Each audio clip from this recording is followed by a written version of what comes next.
अस्सलाम वालेकुम। मेरा नाम डॉक्टर शफीक चीमा है। मैं diplomat American board of internal medicine और नेफ्रोलॉजी हूँ। मजीद वीडियोस और अपडेट्स के लिए हमारा यूट्यूब चैनल सब्सक्राइब, लाइक और शेयर करें। आज हम बात करेंगे जो प्रोटीन आती है यूरिन में, प्रोटीन यूरिया जिसे कहते हैं, या एल्ब्यूमिन आती है जो कि प्रोटीन की टाइप है, एल्ब्यूमिन यूरिया कहते हैं। क्यों इम्पॉर्टेंट है उसको कम करना, कि यानी जो पेशाब में उसका लीकेज है, या जितनी ज़्यादा पेशाब में खारिज हो रही है, क्यों अहम है कि हम उसको लोअर करें या उसको कम करने के क्या फ़ायदे हो सकते हैं। सबसे पहले तो ये समझना ज़रूरी है, ये प्रोटीन यूरिया होता क्या है। नॉर्मली भी आपके पेशाब में थोड़ी सी प्रोटीन आती है, 200 मिलीग्राम 24 घंटे में नॉर्मल कंसीडर होती है। कभी कभार क्या होता है कि गुर्दे के अंदर जो फिल्टर होते हैं, जो हर गुर्दे में 10 लाख के करीब तकरीबन होते हैं, 1 मिलियन, गुर्दा बिल्कुल इसी साइज का होता है। ये एग्जैक्ट किडनी का साइज है, ये उसके ऊपर एक एड्रीनल ग्लैंड है, इसको भूल जाएं।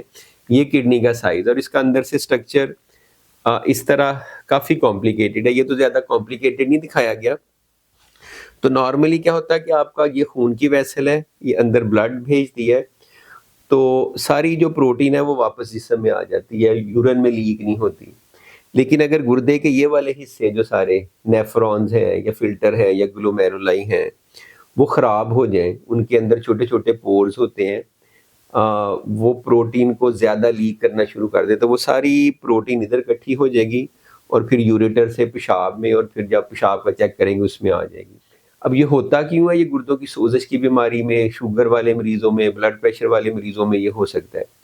ये जो प्रोटीन पेशाब में आ रही है, वैसे 200 मिलीग्राम तक है, अगर किसी में 500 मिलीग्राम, 1000 मिलीग्राम, 10,000 मिलीग्राम इस तरह भी आती है। तो इसकी क्या अहमियत है? इसको कम करना क्यों ज़रूरी है? कम करना इसलिए ज़रूरी है कि जब ये प्रोटीन लीक होती है यूरिन में, तो आप इस तरह से समझ लें कि गुर्दे को डैमेज करती है। जितनी ज़्यादा प्रोटीन यूरिन में लीक होगी, उतना ज़्यादा गुर्दे डैमेज होंगे। तो अगर आप इसको कम कर लेंगे, लीकेज को, जिस्म के अंदर ही वो रहेगी। एक तो जिस्म के अंदर रहेगी, प्रोटीन आपके ब्लड में कम नहीं होगी, सोज कम होगी, और तीसरा गुर्दों को डैमेज भी कम होगा। तो इसलिए इसको लोअर करना, कम करना यूरिन में बहुत इंपॉर्टेंट है। इसकी बहुत सिग्निफिकेंस है। जितनी ज़्यादा प्रोटीन निकलेगी, नॉट ओनली आपके गुर्दे जल्दी और तेज़ी से ख़राब होंगे, बल्कि दिल के अमराज भी ज़्यादा होंगे, हार्ट अटैक भी ज़्यादा होंगे, हार्ट अटैक से डेथ्स भी ज़्यादा होंगी। अगर किसी का किडनी का फंक्शन बहुत अच्छा है, लेकिन प्रोटीन ज़्यादा आ रही है, तब भी वो हाई रिस्क कैटेगरी में फॉल करता है। यानी कि आपका जीएफआर चाहे 70 है, लेकिन अगर आप 5 ग्राम प्रोटीन 5000 मिलीग्राम यूरिन में आ रही है, तो आपके किडनी की बीमारी बढ़ने का रिस्क बढ़ेगा। अगर मैं उसको 30, 40, 50% कम कर दूं, तो मैंने 50% गुर्दे की बीमारी को आगे बढ़ने का जो है ना चांस कम कर दिया है। तो इसके लिए सर्टेन मेडिसिन होती हैं। डाइट का कोई बहुत ज़्यादा रोल नहीं है। डाइट इसमें जो प्रोटीन, गोश्त, चिकन, दालें, अगर आपका जीएफआर ठीक है तो हम कहते हैं नॉर्मल खाएं, क्योंकि उससे बहुत ज़्यादा फ़र्क नहीं पड़ता।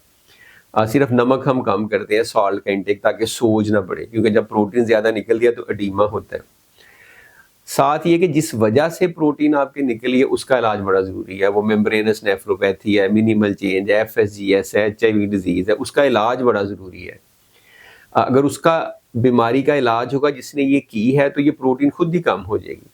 फिर कुछ ख़ास तरह की दवाइयाँ होती हैं, जिसमें वेलसार्टन है, लोसार्टन है, एनालाप्रिल है, डेपाग्लिफ्लोजिन है, फिनेरिनोन है। इस तरह की मेडिसिन है जो प्रोटीन के लीकेज को कम करती हैं। कुछ तो स्पेसिफिक दवाइयाँ अगर पता चल जाए, लेकिन जो शुगर और ब्लड प्रेशर के मरीजों में, शुगर और ब्लड प्रेशर का अच्छा कंट्रोल बड़ा इंपॉर्टेंट है। जितना कम ब्लड प्रेशर होगा उतनी प्रोटीन कम आएगी, जितनी अच्छी शुगर कंट्रोल होगी उतनी प्रोटीन कम आएगी। जितनी ज़्यादा वो दवाइयाँ देंगे जो प्रोटीन कम करती है, यूरिन में प्रोटीन कम होगी। अल्टीमेटली रिजल्ट क्या होगा कि प्रोटीन पेशाब में कम है, तो गुर्दे खराब होने की रफ्तार भी कम हो जाएगी। ज़्यादा केसेस में 100% इसको ख़त्म नहीं किया जा सकता, अनलेस बिल्कुल अर्ली स्टेज में हो और थोड़ी सी आ रही हो। उसमें आप प्रॉपर ट्रीटमेंट दें तो बिल्कुल रिवर्स हो जाती है, ठीक हो जाती है। लेकिन जब 2, 3, 4 ग्राम आना शुरू होती है, तो फिर उस केस में 100% नहीं ठीक किया जा सकता। लेकिन मसला ये जो मैंने इशू देखा है वो ये है कि जो दवाइयाँ दी जा सकती हैं, जो देनी चाहिए, जो मिलनी चाहिए, जो अवेलेबल है, वो भी नहीं दी जाती। यानी कि उस दवाई का इस्तेमाल जो 100% लोगों में होना चाहिए, वो 12, 14, 15% लोगों में होता है। मुझे नहीं पता इसकी क्या वजह है। पुअर ट्रेनिंग ही है बेसिकली, अच्छा एक्सपीरियंस नहीं है, अच्छी ट्रेनिंग नहीं है, पता नहीं है। खौफ है कि ये दवाई देने से पोटेशियम क्रिएटिनिन बढ़ जाएगी। तो एल्ब्यूमिन या प्रोटीन जो यूरिन में लीक होती है उसकी डायग्नोसिस करना, तशखीस करना, वजह मालूम करना, बायोप्सी करनी पड़ती तो वो करना और प्रॉपर दवाइयाँ देना बहुत ज़रूरी है और उसको कम से कम रखना बहुत ज़रूरी है। Thank you very much.